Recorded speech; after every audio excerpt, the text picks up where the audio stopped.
conversación con Javier Donde Matute. Te escuchamos, nos estabas esclareciendo los diversos términos complejos y yo te preguntaba sobre el tema de la intención política o ideología política, porque muchas veces se relacionan grupos terroristas como por ejemplo ETA o el Estado Islámico, Francisco.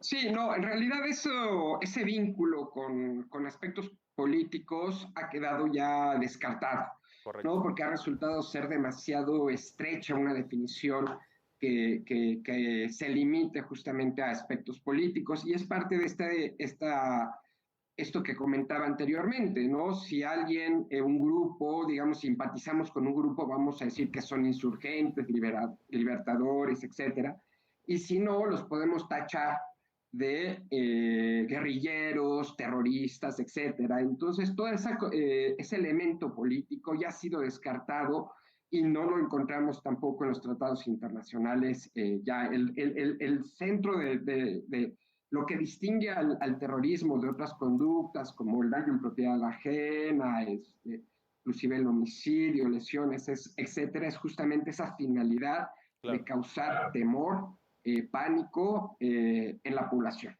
Es decir, lo que vimos en Ciudad Juárez, ya adentrándonos en lo que a nosotros nos compete en México, donde murieron 9 personas civiles de forma deliberada, un ataque por parte de grupos criminales. Desde tu perspectiva, ¿sí fue terrorismo, no fue terrorismo y por qué, Francisco?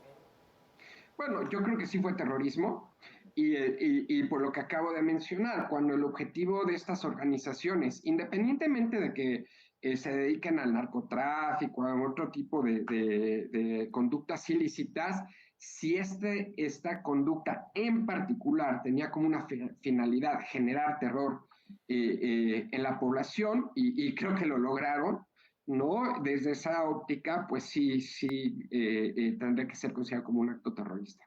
Es mejor, creo yo, en este contexto, Francisco, pues asimilarlo como tal y entonces va a ser la estrategia tener que ser redirigida desde esa perspectiva, estarlo negando. Creo que en ese contexto podría estar cometiendo un error el gobierno al aceptar lo que está sucediendo, la naturaleza, ¿no? Por más que duela.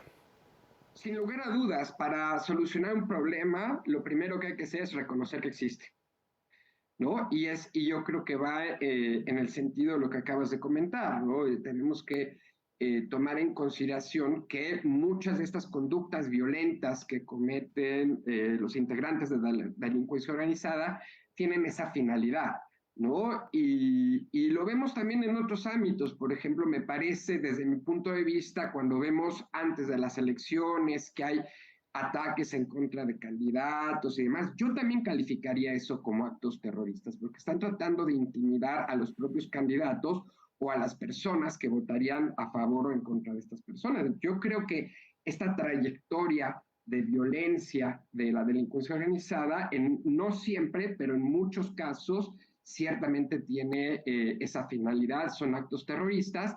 Y ojo, efectivamente, la política criminal, la política de seguridad tendría que ir enfocada justamente a combatir actos terroristas. Es decir, Y también hay que decir, esto me parece que no sería tampoco tan distinto a una política del combate a la delincuencia organizada, ¿no? claro. Pero a final de cuentas creo que hay que asumir la situación como la estamos viviendo, ¿no? Y habría que cambiar por ello o por ende la estrategia que actualmente se ve o se trata de entender.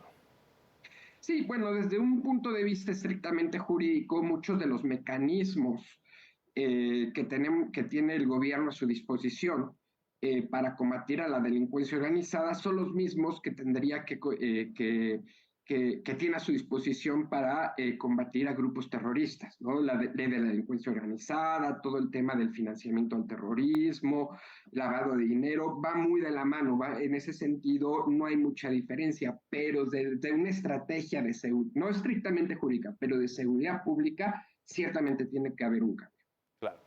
Pues, doctor Francisco Javier Donde Matute, profesor de Derecho Penal Internacional de la Universidad de Tlaxcala, te agradezco mucho este análisis para el financiero Bloomberg, te mando un fuerte abrazo. Gracias, igualmente. Hasta luego. Pues ahí está el análisis, sí, de una situación pues inevitable de platicar y fundamental de resolver.